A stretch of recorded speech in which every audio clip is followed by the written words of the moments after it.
फ़रूख बशीर साहब, आपको याद होगा मैं कुछ दिनों पहले आपके पास आया था और मैंने आपसे मदद चाहिए थी कि हमारे पेंशनर्स के दरमियान जो गलतफ़हमियाँ पैदा की जा रही हैं, पैदा हो रही हैं, उनके मुतालिक आपने अपनी राय। आपको याद होगा कि मैंने कहा था कि जब भी कभी मुलाजमीन जो है उनकी तनख्वाहें बढ़ेंगी तो उसके साथ पेंशन भी बढ़ेगी। और आपने देखा कि अभी जो रिसेंट अनाउंसमेंट हुई है उसमें मुलाजमीन हैं उनकी जब तनख्वाहें बढ़ी तो उसके साथ साथ पेंशन भी बढ़ने का ऐलान किया गया है। मैं ये समझता हूँ कि इसमें बड़ी आपकी कामयाबी है और इस कामयाबी का शायद राज इसमें है कि आप लोगों ने ये जो स्ट्रेटजी की कि आप पेंशनर ने अपने आप को मुलाजमीन के साथ लिंक कर दिया और उन्हीं के साथ आपने ला कर लिया। और शायद ये गवर्नमेंट तो वैसे भी उसने इंक्रीज़ करनी थी पेंशनर की पेंशन, लेकिन शायद ये एक एडिशनल प्रेशर भी उनके ऊपर हो गया कि अगर मुलाजमीन की हम पे बढ़ा रहे हैं तो पेंशनर जो हैं उनकी पेंशन बढ़नी चाहिए। तो इससे वो जो एक पेंशनर के दिमाग में एक हैजान था, परेशानी थी, कुछ लोगों ने शायद जानबूझ के अफवाहें फैलाई थी, वो सब की सब अल्लाह के फजल से दम तोड़ गई हैं और हुकूमत ने एक अच्छा इक़दाम किया है जिसको हमें सराहना चाहिए। मैं इस मौके के ऊपर ऑल पाकिस्तान पेंशन एसोसिएशन के मुंतज़मीन जो हैं उनको मुबारकबाद देता हूँ कि उन्होंने तमाम पेंशनर्स की बहुत अच्छे तरीके से तर्जुमानी करते हुए तकलीफ़ात उठाई और एहतजाज किया और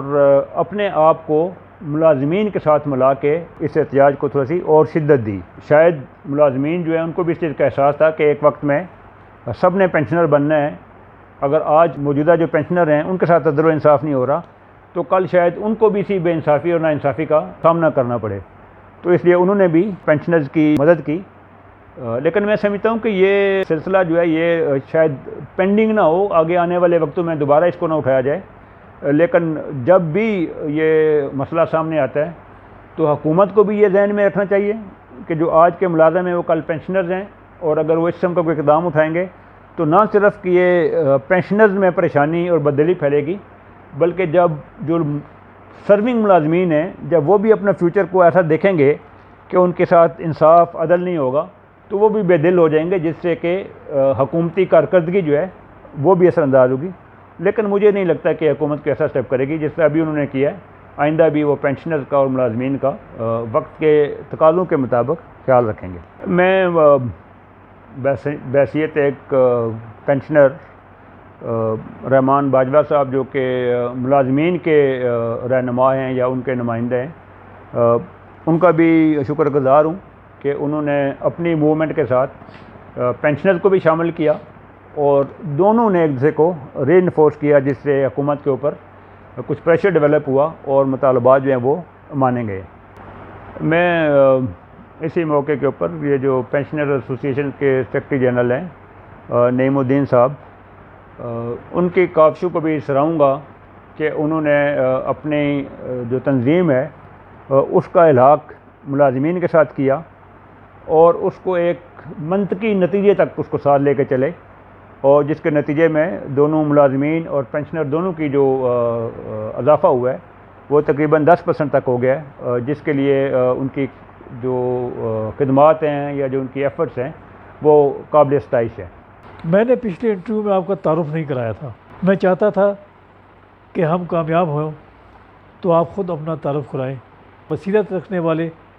शख्स की कि जो पेंशनर के बारे में सोचता है, पाकिस्तानी कौम के बारे में सोचता है, पाकिस्तान के बारे में सोचता है, और इस ग्लोबल वर्ल्ड के अंदर वो चाहता है कि पाकिस्तान उतनी इज़्ज़त पाए जितने कि दूसरे मुल्क हैं। लोग हमारी तरफ अफसोस से ना देखें। मुझे याद है आपने कहा कि ये बैंकॉक एयरपोर्ट पर जब हैंडलर ने कहा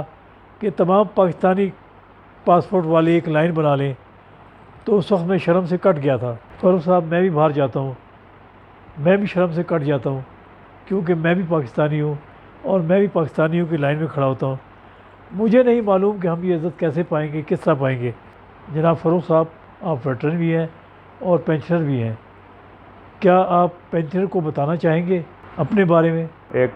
पेंशनर हूँ और एक वेटरन हूँ। तकरीबन 40 साल तक मैंने मुल्क की खिदमत की है, लेकिन अभी मुझे एहसास होता है कि जो मुल्क में हमारी कुछ मुआशी समाजी इस्तेसाल हो रहा है, नाइंसाफ़ी हो रही है, उसका भी सदुभाव करने की ज़रूरत है कि अगर उसका सदुभाव ना किया जाए तो हमारे माशरे में नाइंसाफ़ी और लाकानूनियत और इसके नतीजे में इंतशार जो है वो फैलता जाएगा। तो इसके लिए हमने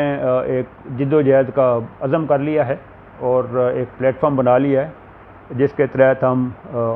क़याम अदल और कानून की बालादस्ती के लिए और जिधर भी नाइंसाफ़ी होगी उनके साथ खड़ा होने के लिए हम तैयार होंगे। और हम इंशाल्लाह कोशिश करेंगे कि अपनी मूवमेंट के थ्रू, जो हमारी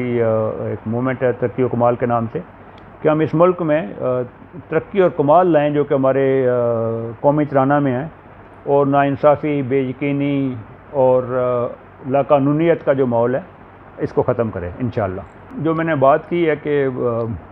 इंसाफ का क़याम, इसके लिए वो कौमी तराना से ही है क़ुव्वत अवाम। तो जब तक अवाम अपनी क़ुव्वत और अख़ुव्वत आपस में नहीं पैदा करेंगे उस वक्त तक किसी एक ऑर्गेनाइजेशन या एक फ़र्द के लिए बड़े मकासद का असूल जो है वो मुश्किल हो जाता है। तो मैं इस मौके से फ़ायदा उठाते हुए पेंशनर एसोसिएशन को दावत दूँगा कि वो हमारे इस अमल में, ये जद्दोजहद में हमारा हिस्सा बने,